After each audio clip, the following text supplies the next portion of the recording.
Welcome, everybody. Wednesday, December 6th. John Aravosis here, coming to you live from Chicago. Talk latest news from Ukraine and also Israel, and a little bit of American news.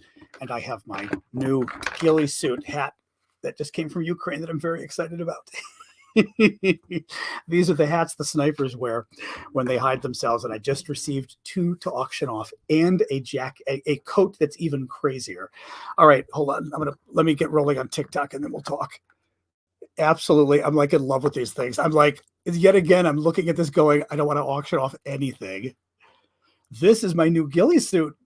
These are the things you put on the helmets for the soldiers, where it basically hides.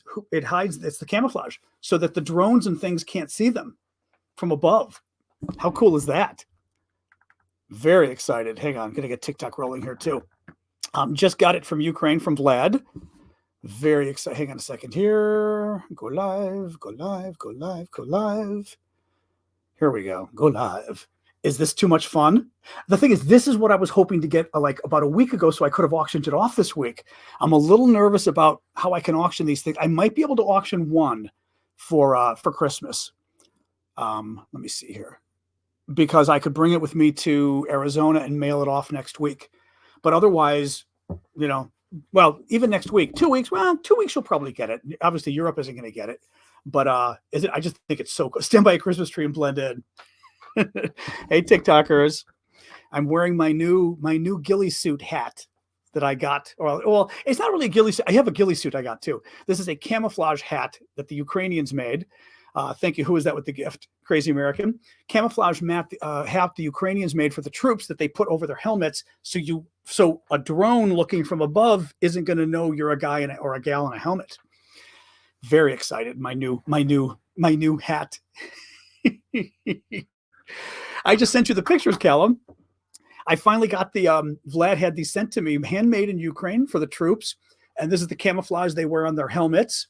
And it's insane what I've got. Otherwise, I've got I'm going to show you guys the picture of the suit is absolutely wild.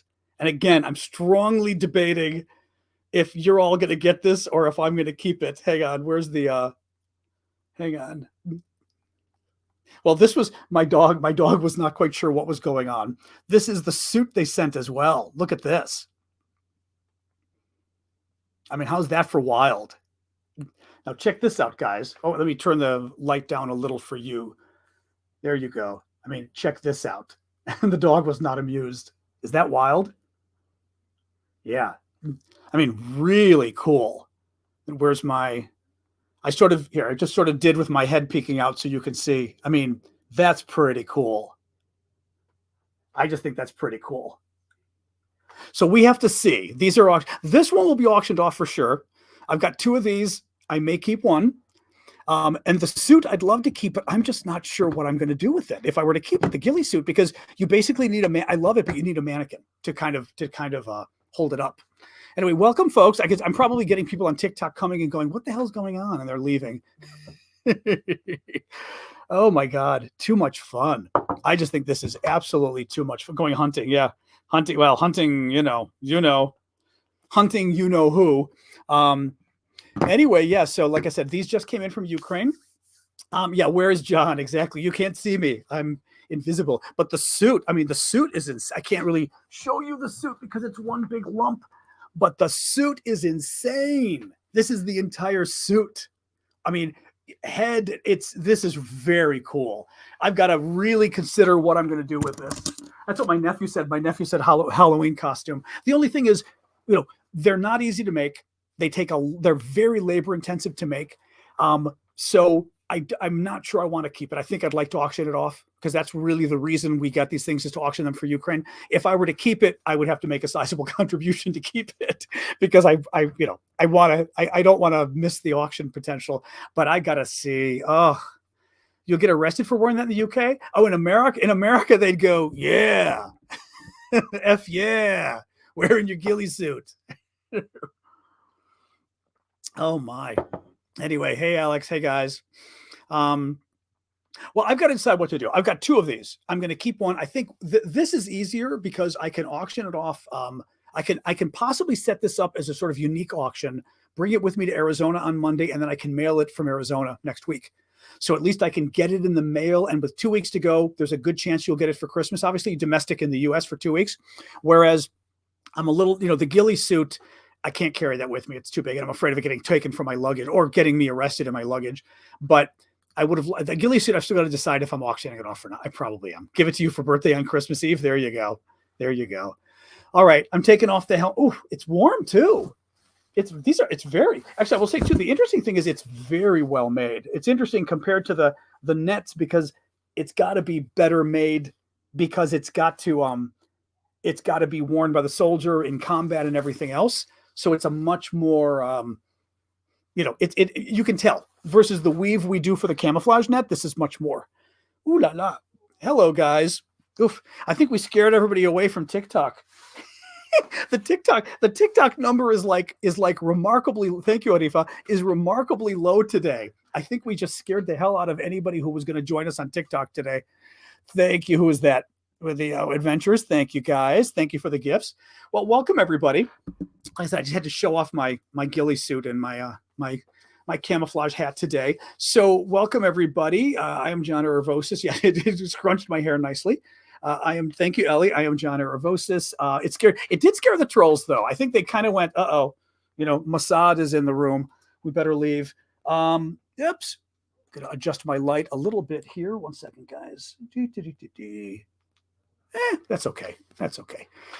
Didn't want too much light. It's like the light's bothering me. Anyway, welcome everybody. That was kind of fun. Ooh, I'm very excited about this. The ghillie suit. Ooh, yay. Anyway, welcome everybody. I am John Aravosis. This is my show. I do NFTs. We should talk about that. Although NFT market kind of collapsed, but I always thought it would be kind of fun to do an NFT of something, but we have to see. But anyway, guys, welcome. I'm John Aravosis. This is my show. I do. I'm just looking here a couple times a week, not a couple times a week, 5 days a week, Monday to Friday, 6 o'clock Eastern time, US. And we cover Ukraine, the war in Ukraine, the latest news. And I also have been covering lately Israel-Gaza as well. I'm just looking here to see, okay, I do have a couple of those. I knew I did. Just making sure I've got my my stuff still going here. Good. Challenge coin, trend chart. Excellent.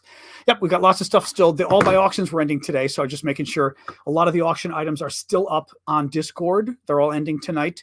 That's sort of the last batch that probably will be available before Christmas to be mailed in the US, other than at least the ghillie hat. The hat, I'm gonna put one of these up for auction. One of these are going up for auction like tomorrow. Made in Ukraine. Very cool. Actually, these are for troops in general. They put them over their helmets, and it's so that drones and things looking, because let's face it, you're like this from a drone. You don't see a helmet, you see leaves blending in. So it's very cool. I kind of feel like I'm one of those people from Lord of the Rings or something. One of the people that have like leaves. This isn't Lord of the Rings. The leaves like coming out of their bodies or something. Like some kind of other animal. I'm very excited about these. International model for sniper wear. Sniper wear. Ents. Well, kind of like Ents, but it's not quite an Ent, but yeah, exactly. Anyway, guys, so the way the show goes, I go through the news that I picked up for the day. We take your guys' questions for the second half. Anybody who wants to ask a question immediately, you can pose them. I don't always see them, but I do see them sometimes. I will look for your questions. The second half of the show is when I really go through it. What else? If you want to buy a super chat question on YouTube, I will always do that as my next question I talk about as a thank you for you guys buying those. So thank you. For the rest of you, as I always say, I do this full time and I do it for free. And I'm able to do this by basically the donations you guys give. So the gifts you give, all the cool gifts on TikTok and YouTube and everything else, those gifts are literally what pay the bills. That is what has helped me do this for the last 2 years. So please do keep them coming. It's important. I mean, again, I hate asking for stuff, but thank you, Alex and Jeff. But I need to pay the bills to be able to do this. So thank you guys. I appreciate it. I've done a podcast before. I don't feel like doing another podcast. I've done them before. But I did a podcast for like 4 years, and it gets tiring. I mean, it gets tiring. Sorry, Callum was just sending me a little deep. Oh, interesting. The suit and hat are to meet the principles of cam and concealment: shape, shadow, silhouette, shine, shape, and movement. Your eye naturally can spot the shape of a human. This prevents such a reaction. Oh, interesting. I see. So your eye is sort of used to spotting humans. This just screws up your brain so that you're also just not noticing it. The camouflage hat I had. Okay. Anyways, guys, let's get rolling. I'm going to start with, actually, I'll start with a little American news, and then we will do Ukraine and then Israel, okay? Our usual. Cheers, a little bit of water, and then we'll get rolling here. So, U.S., little news from the U.S. in Nevada. A grand jury in Nevada, one of our states out west in the U.S., just indicted 6 people for the fake elector scheme. Fake elector scheme, very complicated. I'll keep this simple. But one of the things that Trump is in trouble for is that, I'm going to put my light a little bit stronger here. Let me 1 second here. Up. There, a little bit stronger. One of the things that Trump is in trouble for is a scheme to basically steal the election. They tried to steal it in a number of ways, right? The raid on the Capitol, the insurrection, everything. One of them was basically I'm trying to think of the easy way to, because even for an American, it's very complicated understanding how our presidential elections work. We do not, the winner of the popular vote is not necessarily the president. Hillary Clinton won the popular vote. Donald Trump became president. Al Gore won the popular vote. George Bush became president. So it's a very complicated system, but basically based on the vote in the state, you win a certain number of these things called electoral votes. And if you win enough of the electoral votes, you become president, right? Well, what Trump did, Trump got a number of states, let me look here, Arizona, Michigan, Georgia, Nevada, where Republicans got together and said, okay, in our state, for example, we know Joe Biden won. So Joe Biden would get 12 electoral votes. Like that state had 12 votes it could cast, right? 12 votes for president. But we Republicans, we're going to certify, the state certified that Biden got 12 votes. We're going to do a separate certification that says Trump got 12 votes. And we're going to sign all the documents and send those to Washington. And we want Republicans in the Congress to say, we don't believe that Joe Biden won Arizona. We think Donald Trump won Arizona, and we're going to accept the electoral votes from the Republicans instead, right? It's kind of confusing, but basically the state has to certify its vote, and the Republicans tried to certify something different. That was a lie. Well, the problem is when you start writing out documents and start signing your names to documents that are lies and sending them to the federal government to certify elections, that's fraud.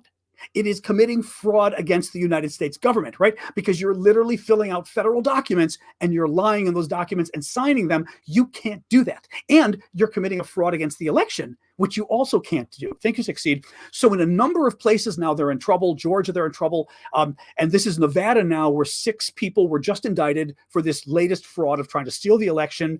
Just looking here. Oh, and the final point that's interesting about this, and then we're going to do Ukraine. Final point that's interesting about this latest elector scheme.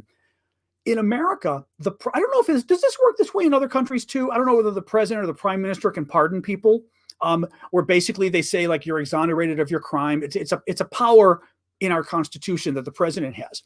The problem is the president can only pardon federal crimes. He can't pardon state crimes. Thank you, Pedro.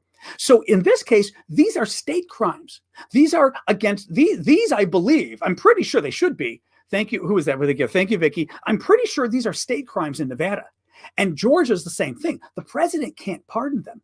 Only the governor can pardon, right? The governor's the head of the state. The governor can pardon state crimes. So you get an issue where even if Trump wins next year or another Republican wins next year, if they're state crimes, he can't pardon himself and he can't pardon his other co-conspirators. So very interesting dynamic there with all of this going on in the states. In any case, so that was kind of the big news in America today, not related to Ukraine and Israel, was this one step closer to sort of more crimes against Trump for trying to steal the election.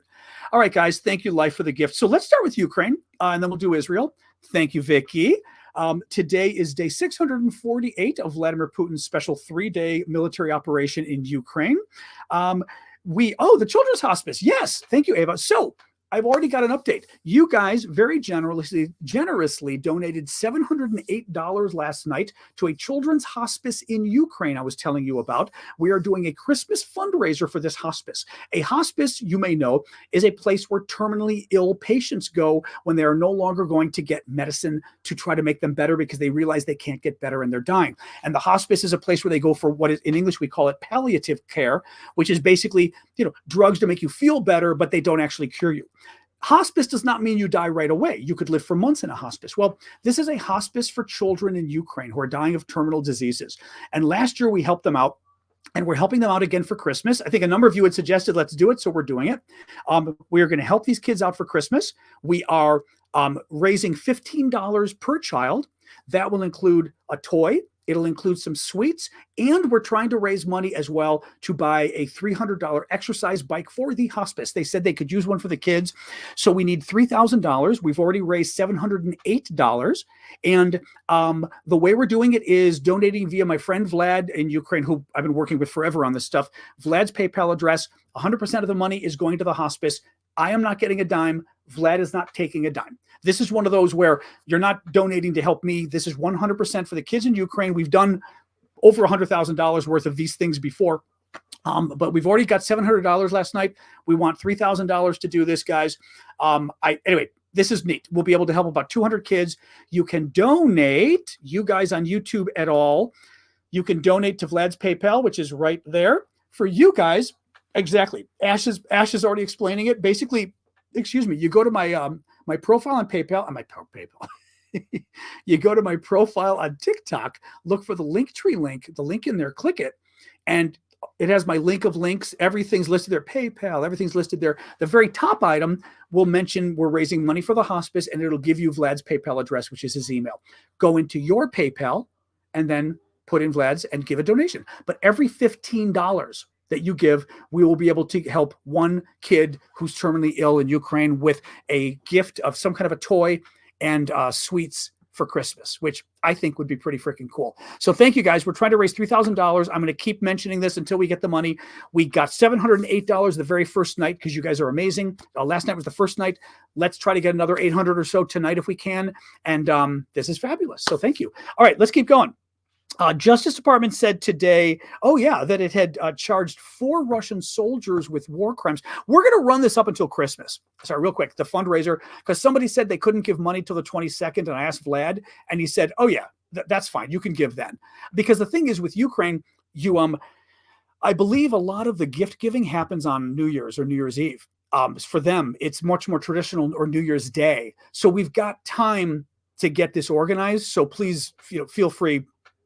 If you can only give it a week if you can. So the Justice Department said today that it had charged 4 Russian soldiers with torturing an American citizen in Ukraine. This is a guy who was living in Ukraine with his wife, and he was there when the Russians invaded. Basically, he wasn't a combatant. He gets arrested by the Russians. The Russians don't believe him because he's an American, right? Big surprise. And they end up torturing him. They tortured him for 10 days. They beat him with their fists with the ends of a gun. And then they took him out and did a fake execution of the guy. Put him on his knees. They probably covered his eyes. Put him on his knees. Thank you, C3. And shot right next to his head.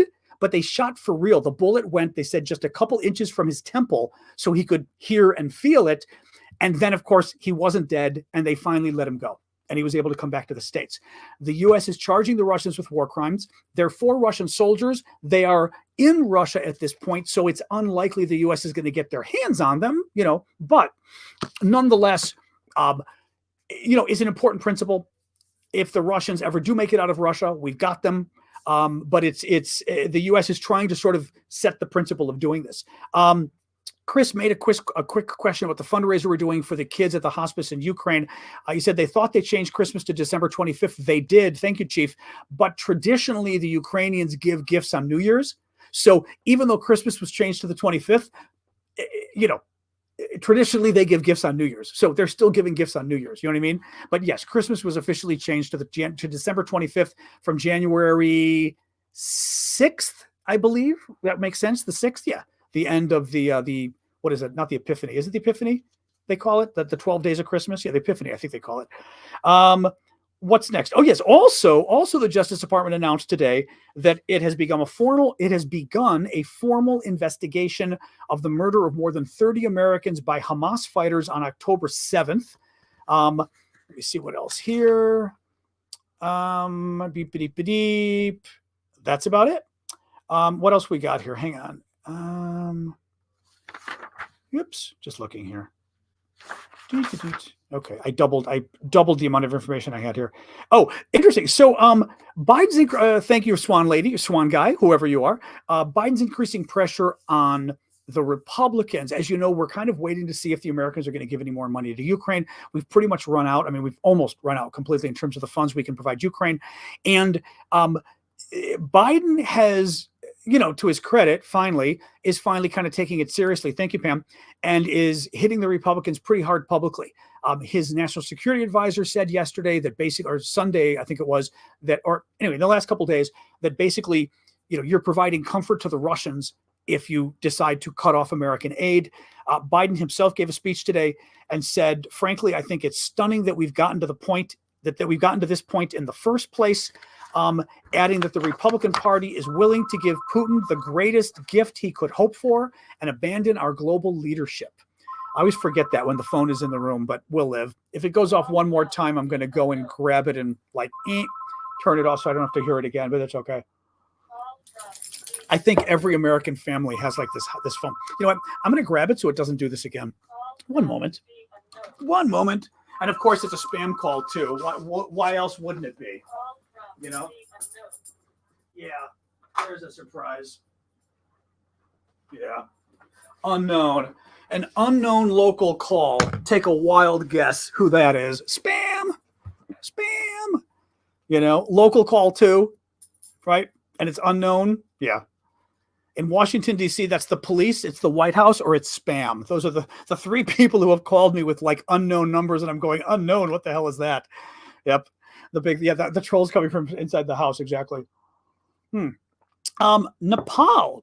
So this is kind of wild. Again, it's a thank you, Kronos. This is one of those stories that is a sign that things aren't necessarily going great for the Russians in Ukraine, which again is good, is a good sign. Police in Nepal have detained 10 people. They say charged unemployed youths up to around $9,000 to go to Russia on tourist visas. Now, I have no idea why these kids why they would pay $9,000 to go to Russia, unless maybe they thought there was work there.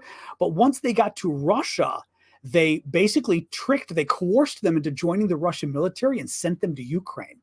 And literally, there are people that have been captured in Ukraine. They're Nepalese. They don't speak a word of Russian.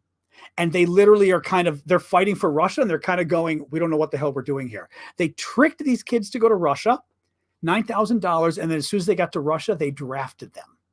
Again, it's obnoxious, which tells you something about the Russian government's mindset. But it also, I think, tells you something about how desperate the Russian are to get troops. That's a good sign in that sense, a very good sign in that sense, that the Russians are desperate. What else we got here? This is very interesting. Somebody mentioned this morning on Twitter, and I saw this, that a former Ukrainian member of parliament who was pro-Russian died in Moscow. And I saw it and immediately said, okay, what did he do to piss off Putin, right? I'm assuming it's one of the many deaths we keep hearing about in Moscow, where where Putin's basically killing everybody. He's killed a lot of people that have criticized the war, basically. Well, it was Ukrainian intelligence reportedly. The Kyiv Independent talked to a source that told them Ukrainian intelligence got to Moscow and assassinated this guy who was a top Ukrainian politician in parliament who was siding with the Russians, and he supported the Russian invasion. So you can imagine, the Russians invade, he supports the invasion. They decide to go after him because he's a traitor, and he ends up fleeing the country. They tried him in absentia with treason, and he was convicted. They followed this guy, to Moscow and killed him. I mean, to me, it's interesting that they would go to those lengths, but B, and sending the message to others, but B, they were able to do it in Moscow, right? You're not doing this in Ukraine. You're doing this in freaking Moscow. Very interesting. Very interesting that they pulled this off. And again, very Mossad, as we've talked about before. The Ukrainians are getting scarily good at this sort of secret intelligence thing. It's very interesting. What else here? G7 countries. So the G7 are 7 of the world's top economies, democracies, it doesn't include China and stuff, have announced a ban on direct imports of Russian diamonds starting January 1st. Netherlands is allocating another 2.5 billion euros, which is around $2.5 billion for Ukraine in 2024. As I've mentioned before, with other countries announcing this, it's important because it's making clear a continuity of funds. Like with the US, we keep worrying, is more money coming? Now, I forgot, who was it the other day that did this too? Somebody did this the other day, I mentioned. Thank you, Holly, a day or two ago, that by announcing this quantity of money over the next year, it makes it clear to Russia that they're not going anywhere, which is great, right? That they're going to keep supporting Ukraine. The interesting thing there, though, is Netherlands just elected potentially their new prime minister, who's far right fascist, basically. Maybe not fascist. I don't know what you'd call the guy. Is he a fascist? I mean, he's a racist. But supportive of Russia, not supportive of Ukraine. It's not clear that he can put together a coalition government. It's also not clear that if he were able to put this is Geert Wilders, if he were able to put a coalition government together, whether he would, thank you, Vicky, whether he would basically have to agree to support Ukraine for those other coalition parties to come and join together, right? So, but very interesting. Let's see if that holds together as time goes on. Finally, a poll in Russia. The Levada Center, which is a polling center that's at least, well, as good as polls can get in Russia. They're one of the trusted polling centers. If given the chance to ask President Putin any question, 21% of Russians would ask him when the invasion of Russia would end. And I believe that was the number one question. Thank you, Critter, was when the invasion's going to end. So it's interesting. As much as, we kind of wonder to what degree the Russian people are getting involved or not with the war, it's still the number one thing on their mind, even if they're not acting out about it. If they're not protesting the government, they're all worried about when the war is going to end, which again is interesting. Let me switch to Israel. Would I say Ukraine's winning as of today? As of today, I feel like it's a tie now. I feel like it's a bit of a stalemate now. And that worries me.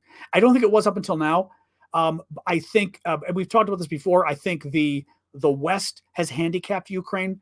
Biden, the French and the Germans never wanted Ukraine to win. Thank you, Vicky. They wanted to make sure that Ukraine didn't get overrun by Russia, but they didn't want Ukraine to actually win because they were afraid if Ukraine won, they would get back all of their land, including Crimea, and Putin would get upset. And if Putin gets upset, he has nuclear weapons, and who knows what he'll do, which I think is utter BS. But nonetheless, that's what's going on. And now we're at the point where it's a bit of a stalemate, which I'm not very happy about. So, yeah. All right, so let's switch to Israel. As I've said before, guys, please do keep the gifts coming. I do this full time. And the only way I'm able to keep doing this is with your guys' gifts, because that is quite literally my salary and what pays the bills. It sounds silly, but you would be surprised. Your gifts on TikTok, thank you, Nicholas. Your gifts on TikTok, your gifts on YouTube and everything else, they really do add up. So thank you. Please do. Thank you, Sherry. I will tell you, over the holidays, they tend to dip. They dipped significantly last month. That's the reason I'm pushing a little more. Thank you, Swan. I mean, they sort of cratered in the last month. So I'm sort of like, please keep them coming. It helps me be able to do this. So thank you. Thank you, Napoleon. So Israel, thank you, Andre. Let's talk about Israel next. There is not a ton of, the problem with Israel, not the problem with Israel, the problem with the conflict is, it's not like there's a lot of news. Every day is the same news. Every day is humanitarian situation getting worse with the Palestinians. Thank you, Vicky. Israel, more bombing. Israel troops getting deeper inside Gaza. Thank you, Chazak. And at the same time, what was I going to say here? Hamas keeps firing at Israel, and the humanitarian and the UN is freaking out about, and many countries over the humanitarian situation. None of that has changed. It's all getting worse. Humanitarian situation is getting worse. I was reading today, the aid trucks coming in, they're down to 90 trucks a day coming in. You'll recall that they were trying to get, we were getting up to 90 trucks a day, I think, when we, before the ceasefire, we were up to 90, 100 trucks a day, right? Meaning the war was going on, but the ceasefire. So that's not very good. Just to give you some more details, Israeli troops are now in the center of Khan Yunis. I keep forgetting to print my map, but you've got Gaza is a rectangle more or less like this. Israel, bigger thing. Thank you, Cronus, like this. Gaza's in the bottom left corner of Israel, okay? Southwest corner of Israel.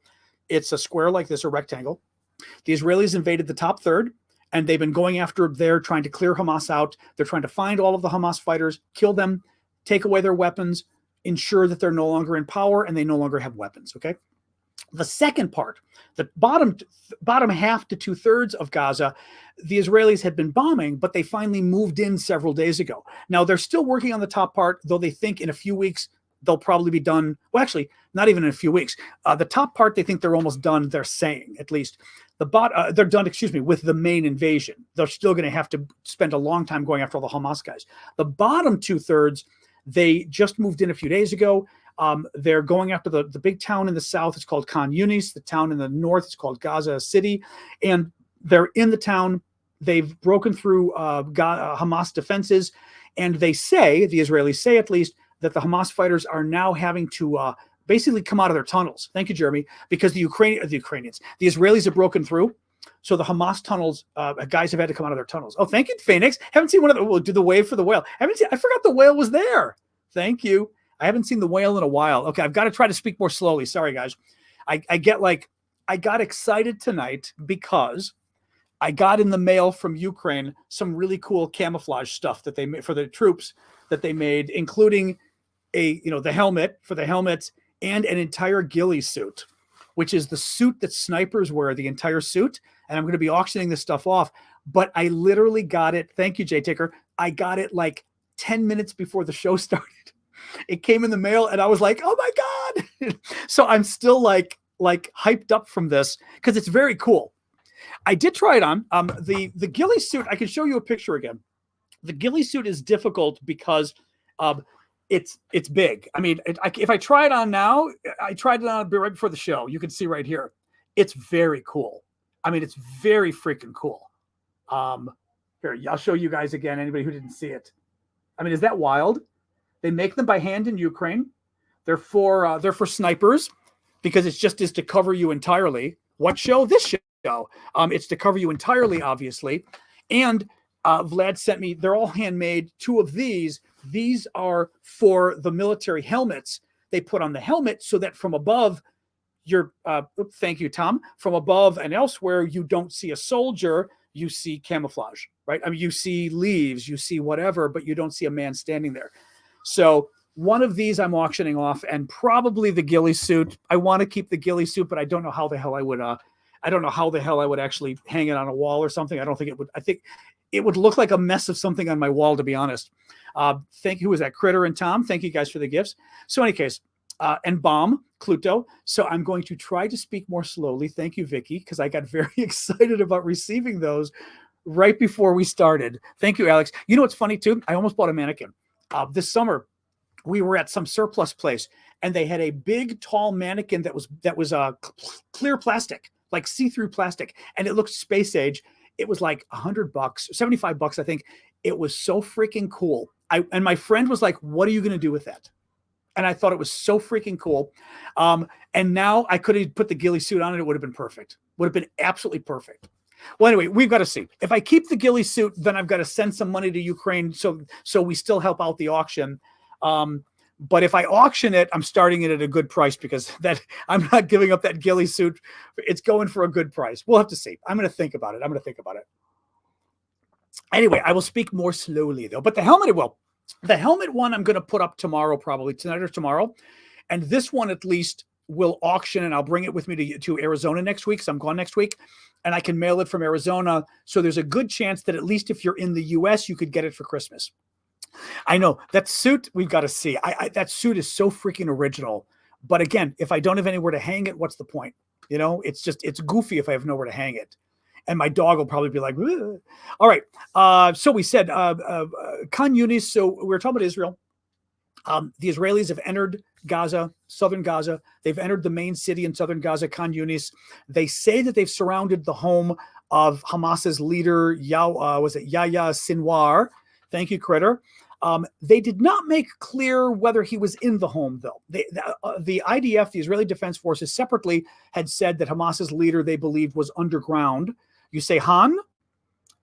Say Han? What do you mean you say Han?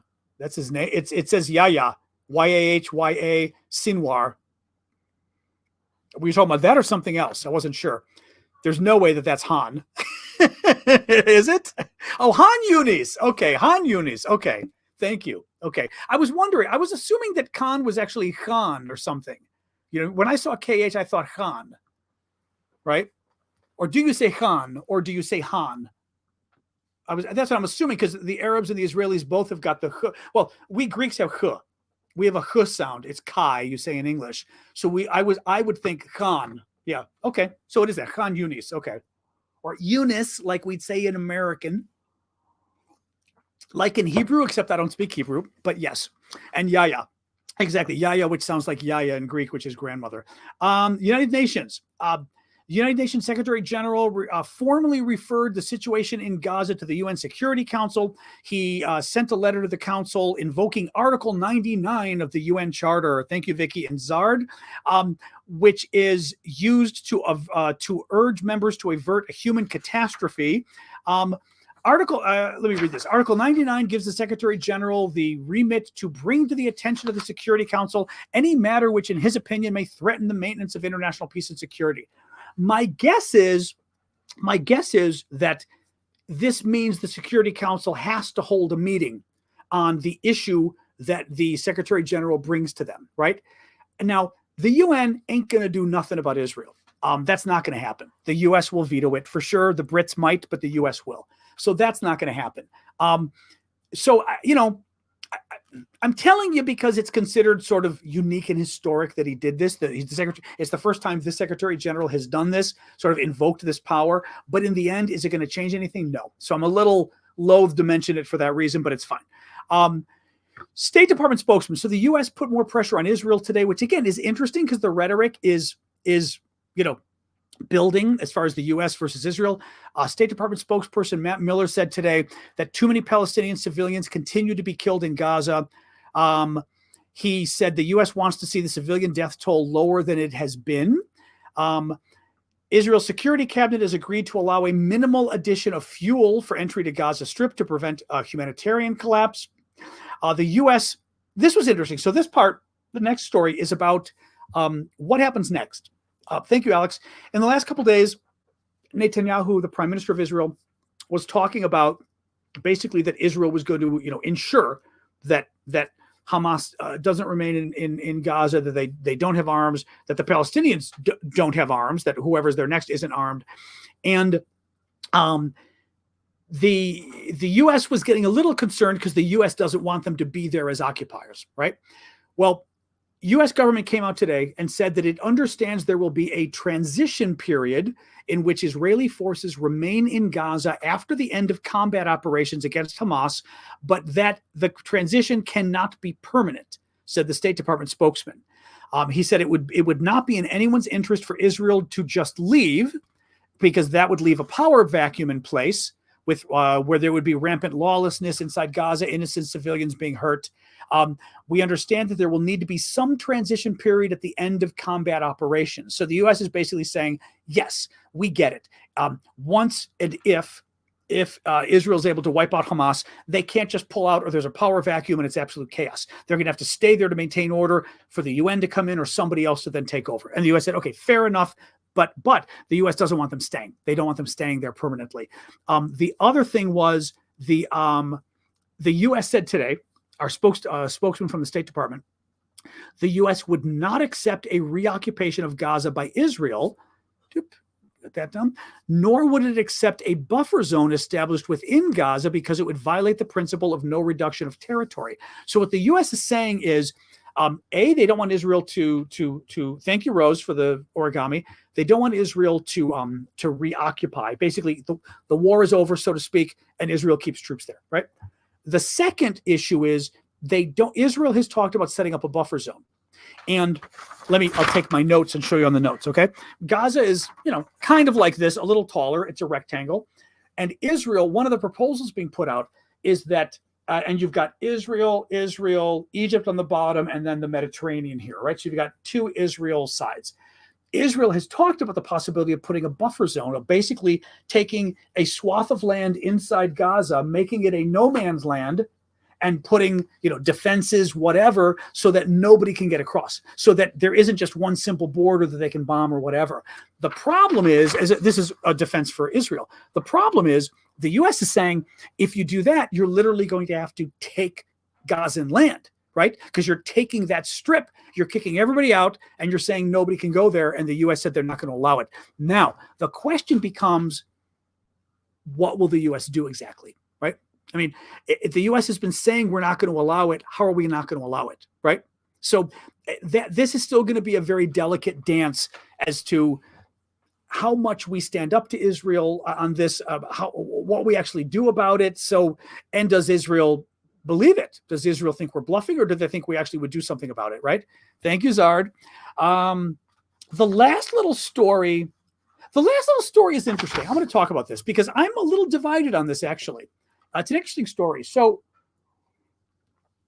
the presidents of three top American universities, I believe it was Columbia, Penn, University of Pennsylvania, and the third one, was it Harvard, guys? Do you know what was the third one? It was three women.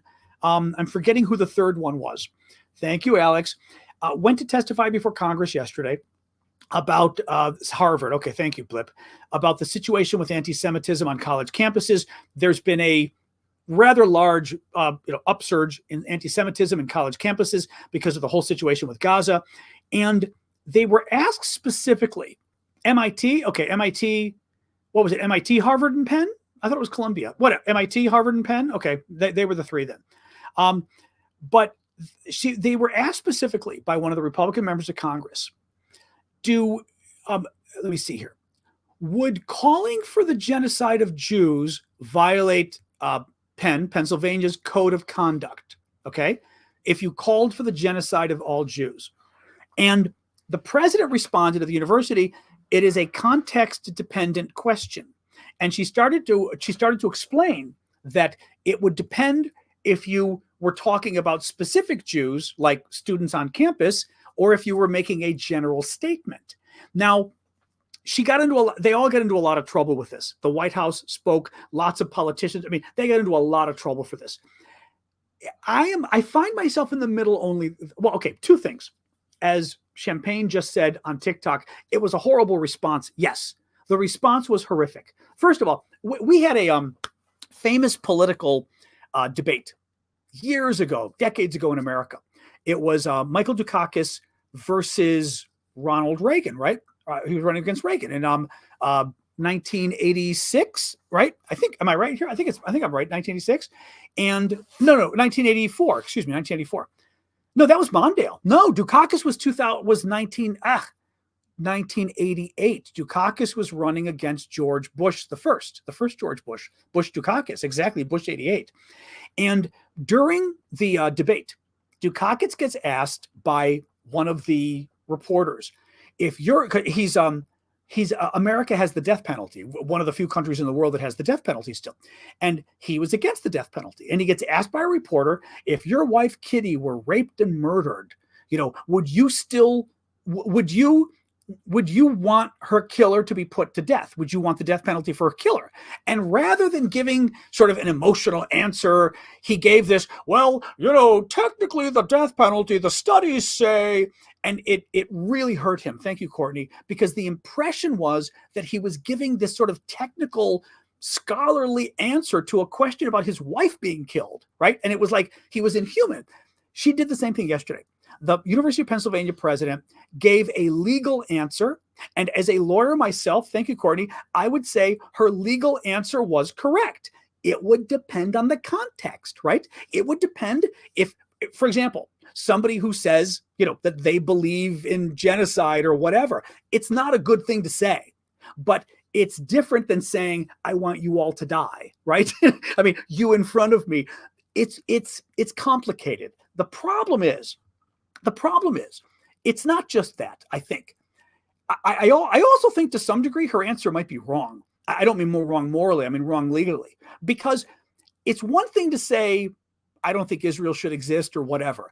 Saying you want the genocide of all Jews per se means you're including the Jews in front of you, right? If you say, I want all Arabs to die, per se, you're including the Arabs in front of you, right? So it's a horrible thing to say.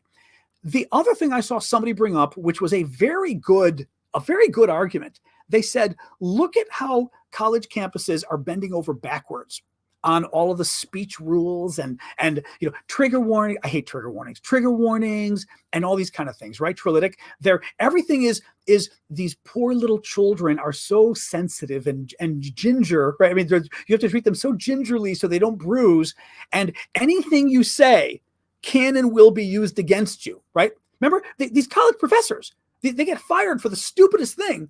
Well, if that's the attitude on campus, why, when it comes to Jews, are you playing, well, it depends on the answer?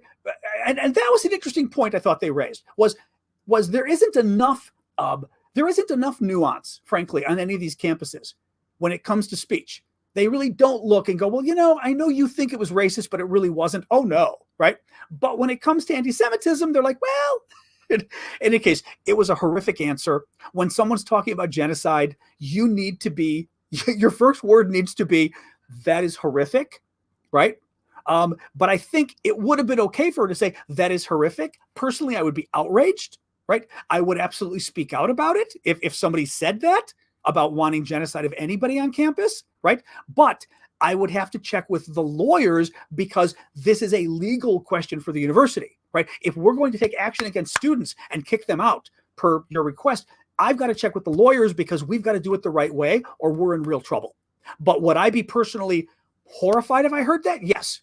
Would I look into taking action? Yes. But I'd have to check with, that would be my answer. And I don't know whether that would be a good enough answer, right? But this woman gave a horrible answer. And they asked the other two that gave pretty bad answers too. It was pretty bad. I mean, and again, it was the genocide, calling for the genocide of Jews. I mean, because again, it's one thing if you said, if they do that line about from the river to the sea, right? That's obnoxious. I don't know if it should get you kicked out of school necessarily because you said it, right? That's an interesting question. I think that one. Calling for the genocide of anybody, all Jews or all Palestinians or whatever, that I think means you do get kicked out. I mean, that person shouldn't be on campus because you've got Jews and you've got Arabs and you've got Palestinians on campus. If you're literally calling for the death of all of them, I'd be worried about what you're going to do next. You know what I mean? Well, and this becomes the issue actually, is the intifada situation, because some of the folks are saying on TikTok, intifada is a call for violence. They're saying that's where you get into the interesting question. Is it, right? And that's where it gets complicated, I think, for the universities. Because obviously, thank you, Jonathan. Well, I wouldn't say obviously. I don't even know if the folks who call for it do or don't think it's violence. I don't know. That's a good question, But in any case, that is that. So the comment limit is small. It drives me crazy. I know. It's also crazy on TikTok because if you're trying to write your opinion on something, it's not a very big thing you can write. Yeah, I wish it was like a little bit longer. YouTube does have. YouTube's not bad. YouTube gives you even YouTube's not long, but it gives you just enough that you can kind of slip it in. Yeah, I have no ability to adjust the length of the comments on either of these services. All right. So the other thing I will show you really quick, as I said, the auctions end today. We have a ton of auctions helping you. Our auctions are to help Ukraine. A ton of them are already over. We've got a few items left. Two of my favorites, actually the two favorite ones, because I made them go last, are the shell from Bakhmut, Russian, that the Ukrainians took, and they carved the Ukrainian trident on it, and then an angel. Thank you, Vicky. This one's doing very well in auction because it's obviously very cool. And it's nice, too, because it stands up, which is neat. But it's a really cool item. And again, it's a 30 millimeter shell, Russian from Bakhmut, that the Ukrainians took and turned into art, which is very neat. And I don't even know if I've got the other. I'll show you. We've got ornaments. We've got some really cool ornaments, handmade in Ukraine. I don't think I've got anything else handy. I've got actually this ornament, which I love too. This is a really neat ornament. This is a hand-painted ornament from Ukraine. And I love these because it's the Petrokivka style, but it's also a very good artist. You'd have to see in person. It's very nicely done. It's a beautiful artist. Anyway, we've got lots of cool stuff. So go check them out. Still time for Christmas. at least in America. Otherwise, they're over on our Discord community, discord.aravosis.com. Yeah, the challenge coin is still there. I don't think I've got the challenge coin anywhere. Oh, I do. Here it is. The challenge coin is still doing well. There's 15 items, so I'm not going to show you all of them. The challenge coin this is the Russian warship Go F Yourself challenge coin. It shows the same design that's on the stamp. It's a Ukrainian soldier giving the finger to the Russian ship, the Moskva. The Moskva is the ship that the Russians came to Snake Island and told the Ukrainians, you can see them there, told the Ukrainians, Ukrainian warship or Ukrainian troops surrender or we're going to kill you, we're going to bomb you. And the Ukrainian troops responded, Russian warship, go F yourself. Well, subsequently, the Ukrainians 6 weeks later developed their own cruise missile and bombed the Russian ship and sink it. It was the Russian flagship. They sunk it. So the Ukrainians made a stamp honoring the sinking of the ship, basically because it was a Russian warship, go F yourself, which is what their troops said to it. And then 6 weeks later, the Ukrainians sunk the ship. So on multiple levels, it was like, go F yourself, Russian ship. This is what the stamp looks like, and they made it into a coin as well, some folks in Ukraine. So that's what it is. Like I said, the soldier is giving the finger to it's very cool. This one, and then on the back is just the typical, like the Ukrainian trident, and it says Ukraine 2020, I forget, 2022 or 2023. I forget what date is on the bottom. But very cool. But there's 15 different items, so go check them out. Yep. They're very cool. It's discord.aravosis.com is the Discord community, and you can go check it out. The VIP auctions are for the folks who are the monthly subscribers on YouTube, Twitch, Ko-fi, and Discord. And the other public auction is for everybody. So I know it should be the ship sinking. I wonder whether they made the stamp right before they hit the ship. That's what I don't recall, is whether it was right before or whether it was, because if it was after, it would be good if the ship was going down. I agree, or on fire. You know what I mean? I do talks on Discord. On Discord, I do sort of I do the weekend thing on Saturdays. I do that. I do a Saturday chat, but it's for the paid folks. I haven't been doing it for the public stuff because the public stuff we're here. Sometimes on Discord for fun, I'll jump on a morning, like a weekday morning. I'll just kind of go on for fun and hang out with everybody. I mean, which I haven't done in a while. I probably should, just to hang out. Actually, that's not true. We did it a couple weeks ago. Wasn't it the one we did the music? Was a week or two ago, wasn't it? I'm trying to remember now. Yeah, it's fun. It's fun. I mean, just like I said, just a hangout. Actually, that's not true too. We also, if I finish the show in time, we often would go and hang out on the Discord after the show too, tonight. It's just lately we've been so busy with Ukraine and Israel that we haven't finished early enough to actually be able to go and do that. That's the issue too. Anyway, so what else is going on, guys? Questions, comments? Vlad is good. Just communicate with him yesterday, which is how we found out about the fundraiser we're doing. Remember, we're doing the fundraiser for I'm going to pull it up again, the fundraiser for the Children's Hospice in Ukraine. It's a basically, hospital for kids who are terminally ill. And they basically are getting pain medicine, while we're waiting. Thank you, Super Hornet. And we're raising money we want to raise $3,000 so we can buy around 200 kids, $15 spent on a gift, a small gift, and some kind of sweets, as Vlad said, which I loved that. We're going to get them a sweet and a gift. And the hospital asked us, the hospice, if we could additionally raise $300 to get them an exercise bike for the kids. So we're going to do that too. So the goal is to raise around $300. You can donate. You guys on YouTube can donate, etc. That's Vlad's PayPal information. Naprokovsky is his last name. So just go to your PayPal and donate to that address. For the rest of you, you can find Vlad's information, his PayPal. Like I said, it's naprokovsky@gmail.com. But to get the spelling, go to my TikTok homepage. Look for the Linktree link, the URL in there. Click it, and you'll see a long list of links to my PayPal, all the ways you guys can support me. But you also can find Vlad's PayPal right at the top. The only problem is you got to go into your PayPal. There's no click-through link at that point. So you got to go to your PayPal, enter your Vlad's email address, and then donate if you can. You can't use Visa. Vlad's in Ukraine, and everything's very difficult. The only easy way to donate has been PayPal. And because it's Vlad's PayPal address, you've got to basically have a PayPal account. There's just no easy way to do it otherwise. And personally, I don't want to accept the contributions because at the very beginning I used to do that. But A, it's confusing for my taxes because it's not money, not my money. And B, if I'm raising money for stuff in Ukraine exclusively, I don't want to touch the money. You know what I mean? Like, I just feel safer not having it go through my PayPal, right? Or any of my accounts. So that's the other reason I don't want to use any of my other accounts that you could give on, because I just don't want to touch the money. It looks better, basically. You know what I mean? It's easier for me to say I don't get anything from this if I don't touch the money. So anyway, your MasterCard was declined in Ukraine but not Poland. That's funny. I know not everybody uses PayPal. Sorry, but you should actually. If you've got PayPal, you should sign up for it. At least in the US, it's huge. I may not watch the debate tonight. I kind of don't like watching the debate. Yeah, the IRS tracks PayPal, but I don't really cheat. So I don't cheat on my taxes. So, a friend was mentioning about filing a 501c3, which is a nonprofit. Maybe. I don't like the trouble of it, to be honest. I'm just not sure I like the trouble of it. It's kind of I find it to be, I just don't like the rules. I mean, meaning I don't want to get anything wrong, but we'll see. We'll see. I may, we'll see. Like I said, my friend Marion was telling me last night, I was like, well, let me think about it. I just worry about all the rules. I don't want to, do anything wrong, the reporting requirements, blah, blah, blah.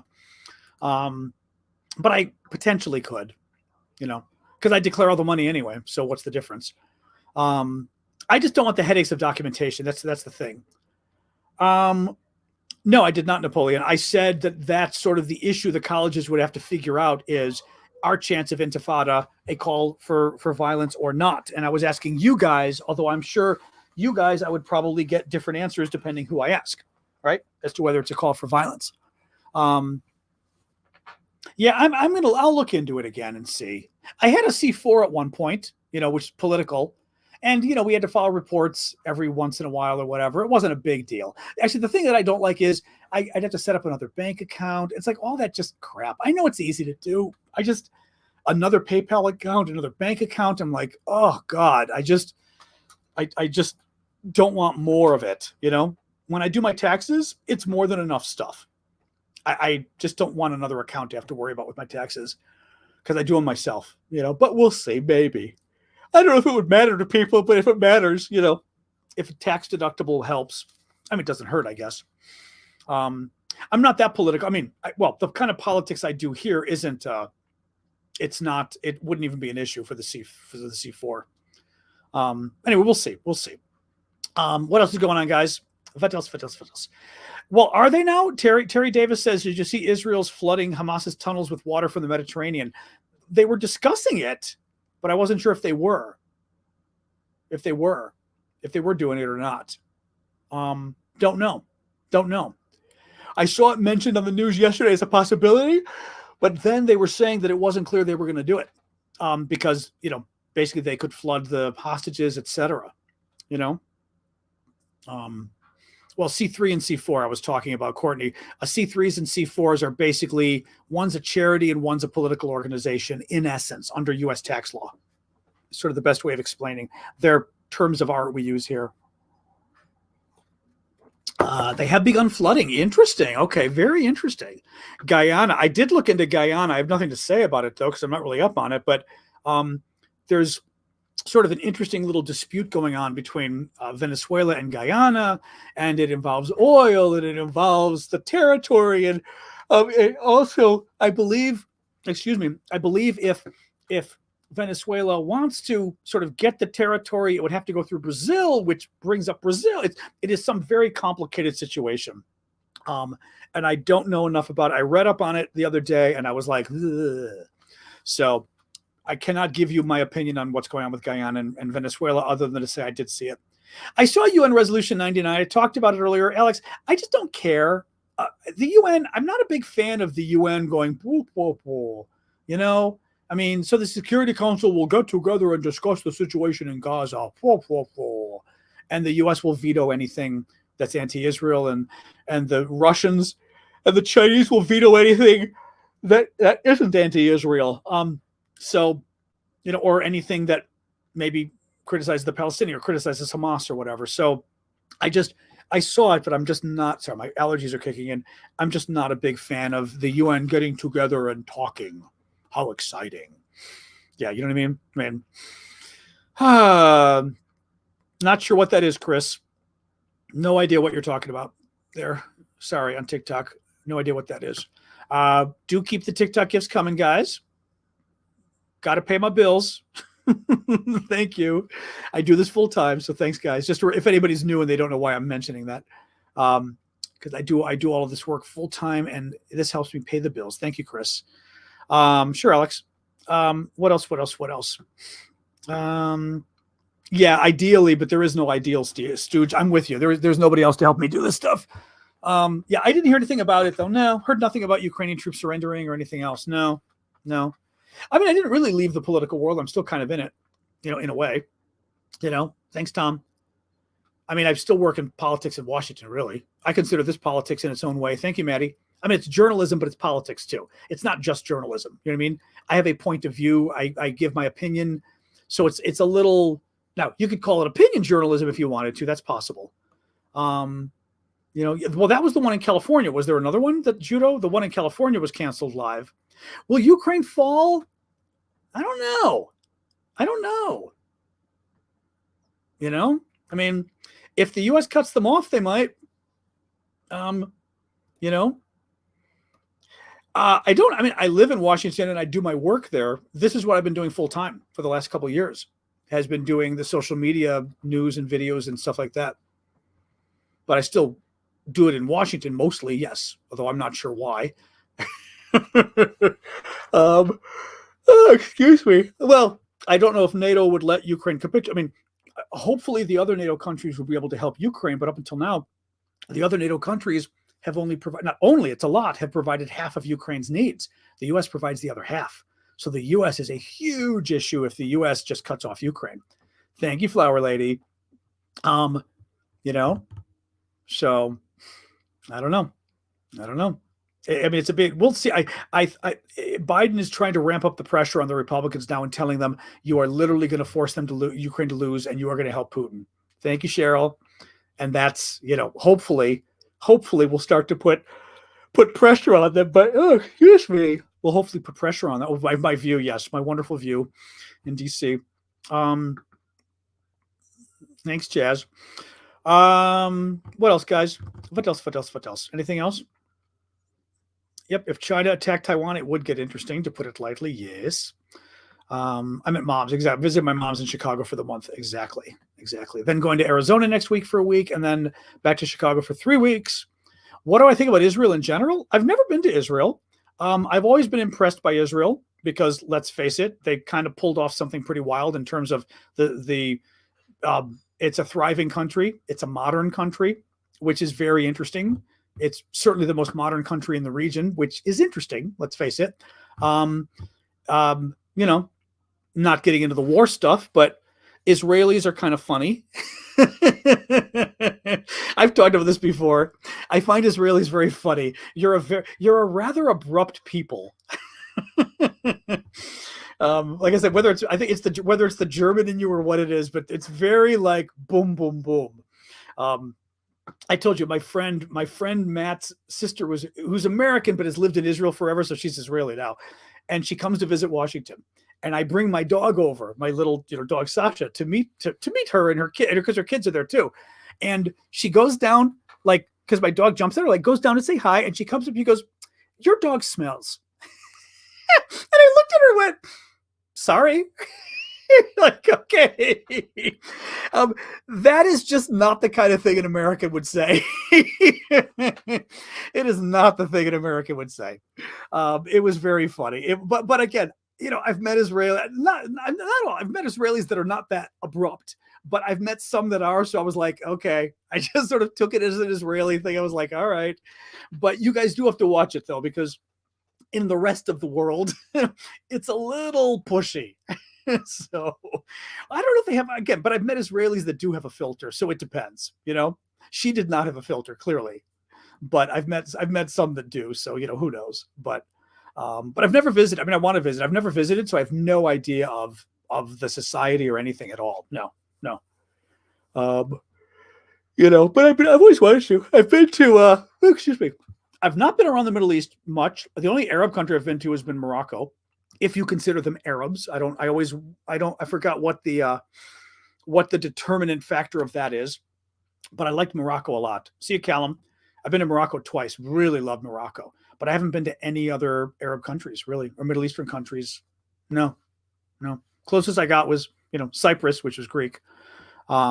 So wasn't Middle East at all there. So Pedro's getting personal. See you, Callum. What else? Jewish people in general, that could be. Yeah.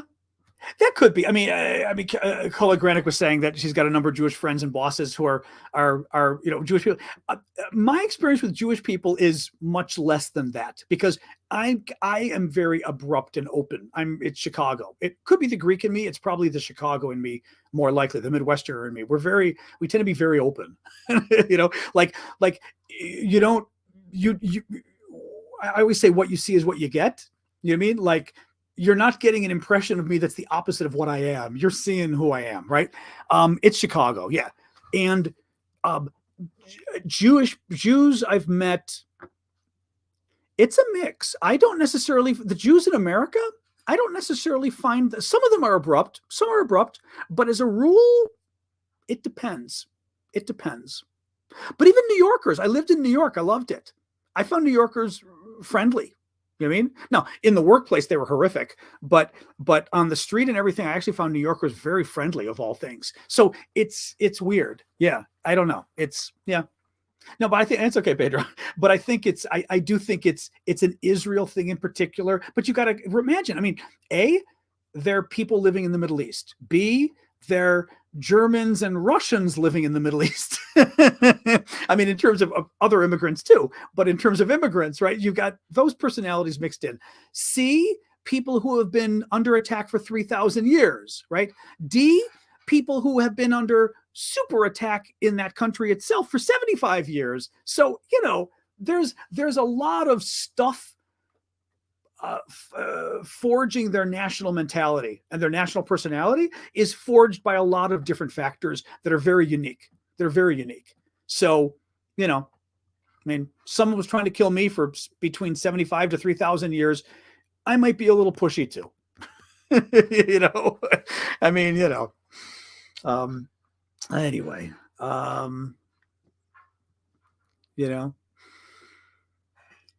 But again, I've met a mix though of Israelis. Like I said, I've met some friends that are really, there's Eitan Fox, who's, I say friend. I mean, I met him several years ago. We're friendly. We don't hang out because he's in Israel, but he's a film director there. Very nice guy. And I find Eitan to be very, not at all. I mean, very smart and interesting and intelligent, but almost soft in a way. Like something, it's not pushy. He's not pushy at all, actually.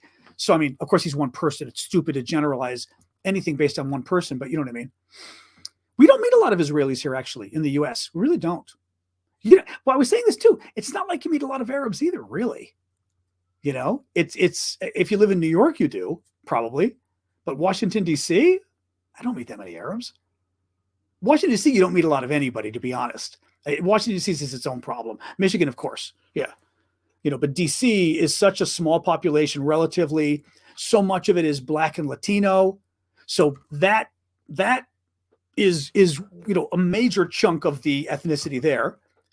And the white population, whatever, but you don't have a lot of ethnic groups across the board in the white community, I would say, in DC, not really. New York and Cali, because you're smart. That's why you're in New York and Cali. We went the other night, a couple nights ago, we went to see a Christmas lights in a park nearby in the Chicago suburbs, where they light up the entire park, and it's absolutely stunning. Absolutely stunning. It was gorgeous. Yeah. So it was really fun. It was very cool. So, okay. Thank you, Matan. Anyway, but, carjacking, I don't know. I'm not in DC. DC crime has been horrible lately. I mean, Chicago, where I am, is fine, but DC, it's just nonstop with the crime. It's really scary. I've never liked it there, but I'm like thinking more and more. I'm just not sure about staying there. It's just too dangerous. I just don't, I've never liked living there, and it would just be the icing on the cake if I got killed in DC. It's like, of all freaking things for that city to do to me after I've hated it all these years, killing me too would just be the ultimate slap in the face. I swear to God, if I get killed in DC, my tombstone better say those MFers in DC killed me. But anyway, do I think the UN will dismember, change drastically? I don't think the UN is ever going to change. I don't think so. Yeah, I'm at mom's for a while this time. Yeah. The UN's never going to change. No. It's hard to move though. It's hard to move. I moved to New York for 2 years. It was hard. Once you're not a kid anymore, it's very hard to change cities. Making friends is just impossible. Everyone's busy. Everyone's got kids. It's just incredibly difficult. It was DC, exactly. It's just incredibly difficult to meet people because you meet people and no one's available to be friends. No, New York has its own problem that way. But even DC, I find, like, you don't meet new friends really. It's very weird. Like, I love making new friends. Most people, I think, do not once they hit their 30s, which strikes me as odd, but I definitely want to come to Israel someday. I've been planning for years to go to Israel. It's just a couple trips fell through and, whatever. But, you moved every 3 to 4 years. Well, but you also had the military community to be your community, which helped. You know what I mean? That helped, though. If I go to Israel, I'll let you guys know. So you can stalk me or welcome me, depending what side of the aisle you're on. Well, Estonia, I've been dying to go to the Baltic state. I've never been to the Baltic countries at all. I've been to a lot of Europe, but it's been a lot of typical American, a lot of Western Europe, Eastern Europe, literally, the only place I've been to in Eastern Europe was East Germany, which dates me right there because it was East Germany, Russia and the Soviet Union, and that's it. Greece on the fringe. Obviously, that's not Eastern Europe. Thank you, Jeremy. But haven't been anywhere. I want to go to the Baltic states. I've been to Sweden, but that's not Eastern Europe. Finland would be interesting, obviously. You were born in West Germany? Oh, okay. Yeah, East Germany. I mean, East Germany was fascinating. Leipzig. Berlin, East Berlin. Woo! I've not been to Ukraine at all. No. Fascinating. I mean, that whole thing. Asia, been to Japan and Indonesia. I'm not going to count airport stopover. One day in Singapore, but Japan and Indonesia, but that was it for Asia. Well, okay. And Kamchatka, which is Asia. It was the Russian Far East, but that was Asia. I was there for like a week or 10 days. I forget how long we were in Kamchatka. That was very interesting. Yeah. I visited Germany when I was there the weekend of December 2nd and 3rd, 1st, 2nd, and 3rd, which was like 3 weeks after the wall. Well, it metaphorically came down. The wall was still up. The East Germans were still there with their machine guns, but people were coming to the wall. They were ripping pieces down. I've shown people, I don't have it here. I've shown people before the pieces of the wall I got, and I got a big chunk of rebar from the Berlin Wall. And it's just like 3 foot long piece of metal bar. It's the coolest thing that I broke off the Berlin Wall. So cool. That I still haven't hung up. When I get back to DC, I'm not going to auction off the bar. I've auctioned off my small pieces of the Berlin Wall. The big ones I'm not auctioning off. The small ones I did auction off. But my rebar, no. The rebar is going to go to my nephew when I die. Not doing anything with that. That one I'm keeping. But I've got to display it. It hasn't been displayed. Yeah, Putin went to UAE and Saudi Arabia today. Not sure what the hell he's doing. Alaka, were you one of the ones? I didn't remember who actually got the small pieces. Yeah. Putin went to the United Arab Emirates and Saudi Arabia today, supposedly meeting to discuss peace in the Middle East. Sure. Right? Putin, give me a break. Yeah, I don't want to do resin because I don't want to ruin the pieces, so to speak. My Berlin Wall pieces are okay as they are. But I've got this huge piece of metal bar that's twisted that I think I'm just going to hang on the wall with a hook or something. I did keep long today. I know. That's okay. Prexis got a piece too. Okay, I don't remember who gets various things that I've auctioned. Exactly, Red. Good that you mentioned Putin. That's happened with the mods before. Red wrote a comment on TikTok that says, "Does he actually think he's fooling anyone?" And then he put in parens Putin. We've had problems before. It was actually Putin himself. Thank you, lizard person. Somebody wrote a nasty comment about Putin just like that, and one of the mods thought they were writing it about me, and they banned the person. But it's true. Like, does he actually think he's fooling anyone? It's good. It's good that you did it. Now, I will warn you, the dog is on the move. If she makes a run for the door, I'm going to have to hang up and take her out. She just shook, but so far so good. She's just kind of sitting next to me, but she's looking at the door. And with my dog, that often means with her, 'cause she's a small dog, it's like boom when she's got to go to the bathroom. It's literally like turning a faucet on or off, But no, she's just sitting here, but she is looking at the door, so I'm keeping my eye on her. Yes, thank you, Alex. Anyways, guys, so Armenia, Afghanistan. What's going on with Armenia and Afghanistan? What the hell's up with that? I have no idea what's up with Armenia and Afghanistan. God.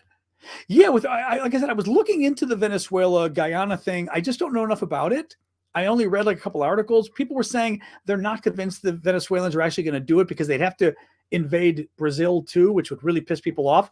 And something like the border dispute, Guyana just discovered oil, and it's not clear, I think, that Venezuela would get the oil even if they got the land. Like, it's just this whole complicated, but apparently Guyana has enough oil. I was reading, I didn't know this, off of South America, that like equal to the Middle East, like 1/10 of the oil that's in Saudi Arabia, like a crazy amount. I care about Syria, Bam Cluto. I've not really been following much lately on it.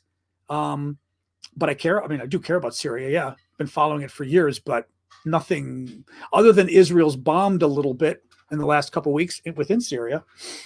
Montreal, I've never been to, and I'm dying to go to Montreal one of these years because it's close by, East Coast especially.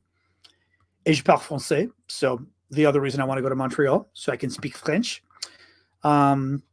Afghanistan is fighting ISIS and receiving airstrike and intel support from U.S. Really? But I haven't heard anything about Armenia having anything to do with that. That's wild. Oh, that's interesting. Interesting. Okay. Who's winning where? Interesting. C'est vrai? Ouais, c'est vrai.